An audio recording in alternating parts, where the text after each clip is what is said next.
Welcome to In Her Voice, a podcast created for women who listen to and live by their deepest wisdom, their inner voice. This was made for you, the woman who feels pulled to more, to lead, to create, to dream, and to be a world changer. My name is Kelly Covert, and I am an inner voice coach. Join me here each week as we explore what it means to reach for your inspired potential, all while honoring your worthiness each and every day. Well, hello there. This is Kelly. Thank you for being here today, for joining me in this conversation, because it is a juicy one and one I've really been wanting to have with you for a while. And today I want to talk about doing hard things. And we've all seen like the cute quote cards, right? I can do hard things. And we put all this emphasis on doing hard things. Like if we're doing hard things, then we're living our best life. Like there's all these sayings that can go with that. And I feel like that's true, but it needs an asterisk on it. It needs to say, I can do hard things, and I can do that and still be nice to myself. And I can do that with kindness. Because what I'm seeing is that people are doing hard things and they're beating themselves up about doing them. They're beating themselves up to get themselves to do it. They're beating themselves up while they're doing it. They're beating themselves up if they're not doing it perfectly. And it's this endless, vicious cycle of like self-destruction, really. And I don't know if that's what doing hard things means. I've really sat with this for a long time. And I used to be the person who would literally punish myself for not following through and for giving up or whatever the thing is that is your trigger, right? And I would ask myself this question, well, why can't I just do these hard things like other people can do them? And the more I sit with it, the more I realize I was just choosing the wrong things, the wrong hard things, first of all. And I wasn't clear on why I was choosing the things that I was choosing. And the questions that I'm starting to ask myself now and encourage my clients to ask themselves is, how do you build confidence to do hard things and still allow grace, kindness, and compassion to yourself without it feeling like weakness? So stay with me here. This all started, this conversation that I'm having with you started because I saw this thing about this program called 75 Hard. And my initial reaction was like, wow, that's really hard. It's like this sort of challenge to do. And there's all these things that you have to do every single day. And if you don't do them all every single day, you go back to day one. And the goal is to do all of those things every single day for 75 days. And it's called 75 Hard. And if you're anything like me, what you will do is you will go Google it and think to yourself, maybe I should do this, because honestly, I had like a momentary feeling of like, oh, well, that sounds really hard. I should do it. And then I was like, wow, but wait, why?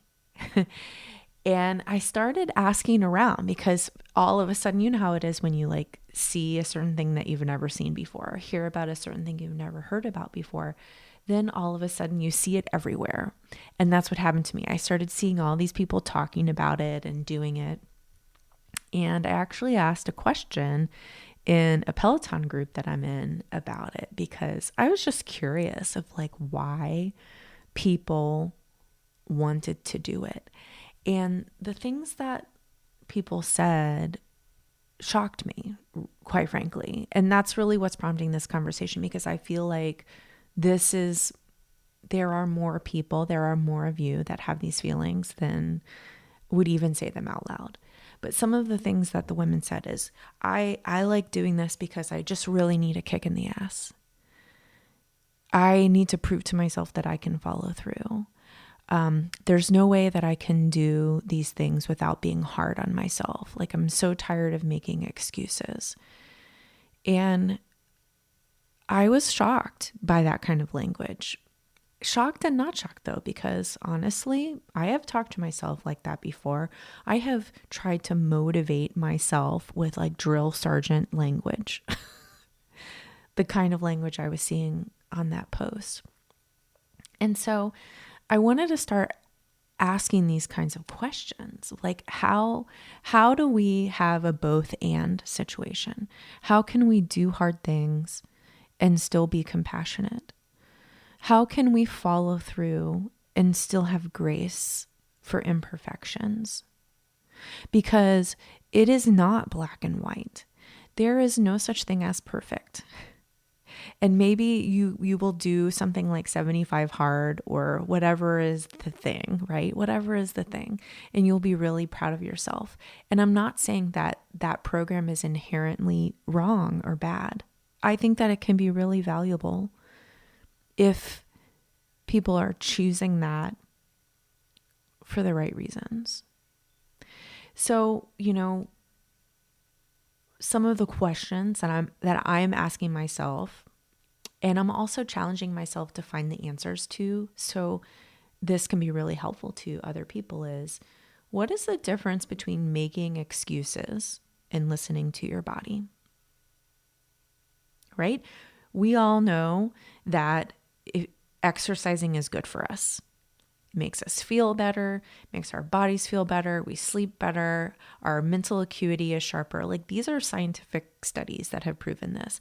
And if you study just your own person, like the experiment of one, you probably would agree that exercise is something that makes you feel better. And so what is the difference between making an excuse to not exercise or to not work out on a particular day and listening to your body? If you are exhausted, going out to run 5 miles is probably not the kindest, most compassionate thing you can do for yourself. So is choosing to not work out that day, is that making an excuse? I'm so tired. If you're in the no excuses club, there is no excuse for not doing the thing that you say you're going to do.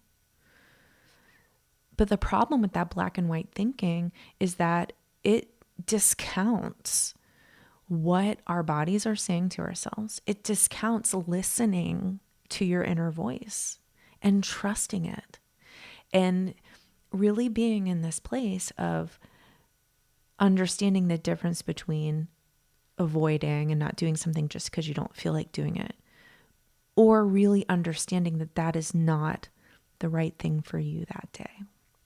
And so a program, going back to the 75 hard, right? It does not allow you to listen to yourself if yourself is asking you for something different on that day. There's no room for that.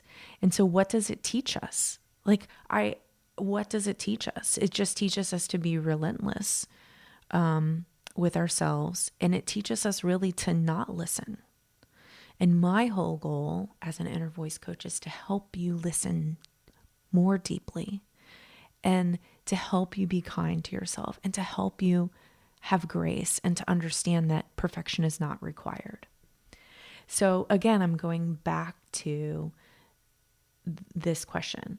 What if there was a kinder way to build confidence, to follow through with things, to stay on track, and to do hard things? Because I am not saying don't do hard things. I am all for doing hard things. I'm all for stepping out of your comfort zone. So I can do hard things, asterisk, and still be kind to myself. So how do you do it?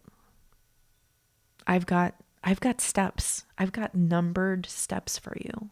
4 things. Number 1, remind yourself that not only is perfection not required, we say that a lot. Perfection is not required. That's lovely. It's true. But I think when we say that, it's sort of saying like perfection is not required, but it's possible. You don't have to shoot for it, but you can. The reality is that there's no such thing as perfect. It's impossible. Perfection is not required because it's impossible. Nobody can do it. Whatever the hard thing is that you want to do, whatever the thing is that you want to follow through on, you must understand that it is going to be imperfect. You have to expect that it will be flawed and find peace in that. So quit trying to convince yourself that it has to be all or nothing. That black and white thinking is not serving you. It does not have to be all or nothing. It can be some and some, right? Let's make that a thing. I want to be some and some. Number 2, how about change the demands you put on yourself? So instead of demanding perfection, what would happen if you demanded kindness? Just sit with that for a minute, okay? So if you're a parent, and even if you're not a parent, if you have kids in your life, right? You don't tolerate your kids talking badly about themselves or to anyone else, right? You don't tolerate it. It is not allowed. So how about don't tolerate it with yourself? Draw a hard line in the sand that says, I will not tolerate this kind of talking to myself. Now, note, not tolerating it does not mean it won't happen. What it means is that when it does happen, you remind yourself that you are not available for treating yourself with anything short of kindness. So when those thoughts pop up, and they're going to be there, you have to remember that you get to decide which ones you choose to keep. And just having like a stock statement for yourself when those things come up. So the thought comes up, oh, here you are making excuses again, Kelly. That may be a thought. See how easily it rolled off my tongue? It's like I think those thoughts. So when that thought pops in your head, you can say something like, I will not tolerate being unkind to myself. And then you can find a different thought. You can think a different thought that will help you in that situation. Because, that those kinds of words, they're not helpful. They're just mean. They don't change anything. They just make you feel bad. That brings me to the third thing. When you choose a hard thing to do, understand the why of that.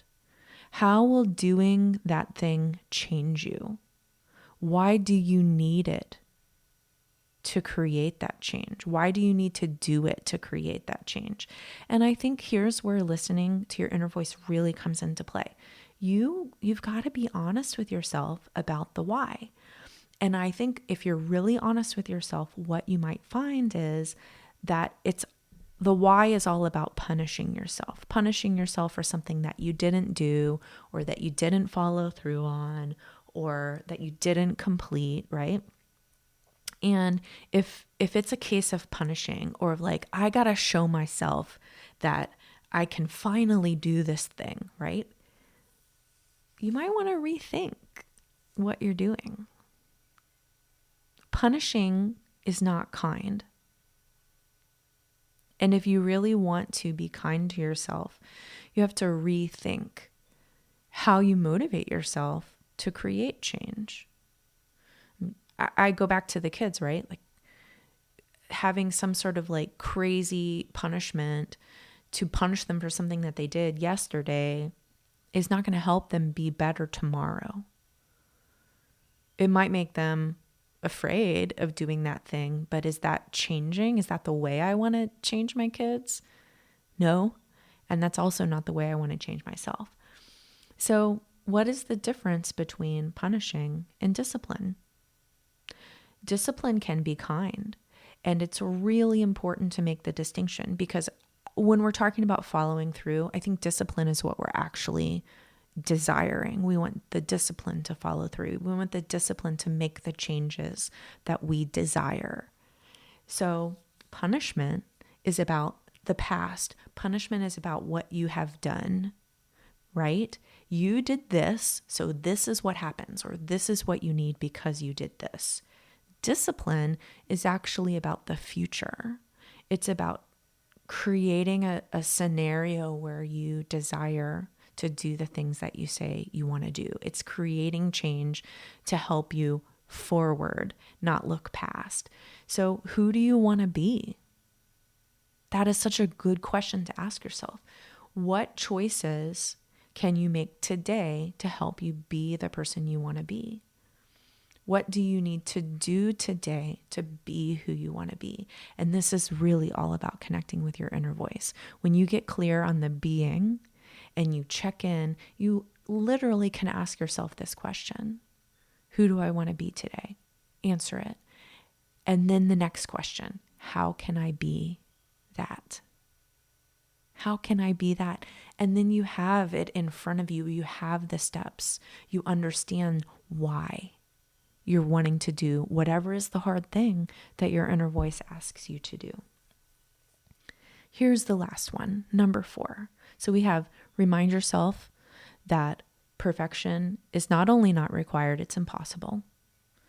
Start to demand kindness from yourself instead of demanding perfection. Understand why you want to do those hard things and make a distinction between punishing and discipline. So important. And number 4, ask for help if you need it. Being kind to ourselves is hardly ever our default mode of operating.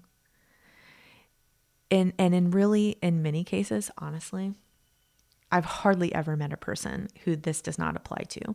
But you've been so hard on yourself for so long, you don't even know how not to be that way. So creating kinder habits that supports your desire, that helps. It's amazing how much that helps, but it can be difficult if you've never done it before. So as an inner voice coach, this is what I help you with. I help you understand your why. I help you change the pattern of how you talk to yourself. And I help you get clear on the changes you want to create in your life. And the way that I do that is by helping you listen to your inner voice. We can actually listen together, and it's really quite amazing and transformational. And I'd love to be that support for you. And if I'm not the person to support you in that, that's fine too. But do not be afraid to ask for help. Do not be afraid to ask for support. So if you're interested in that kind of help from me and that kind of coaching from me, you can sign up for a deep dive session. The deep dive session is the perfect vehicle to work on this kind of thing. If you say you want to do hard things, and maybe that means start a business, maybe that means follow through with the business you've already started. Maybe that means moving to the next level. Maybe that means starting a hobby. Maybe that means starting a new physical activity regime. Whatever it is whatever is the hard thing that you want to do, I can help you with that. So if you're ready to do a deep dive, go to kellycovert.com/schedule, and you can there's a little form to fill out, and you can go ahead and book in right away for that. I'd love to do this with you. I'm here to remind you that when you are kind to yourself, that is when change begins. And I'm not saying that you can't change without that. It's just a lot nicer when you have it. And you love yourself much, much more. You feel that love from yourself much, much more. And I want that for everybody. I want that so badly for you. I want you to understand how lovely you are, how beautiful you are, how intelligent you are, how important you are. I want you to know you are worthy.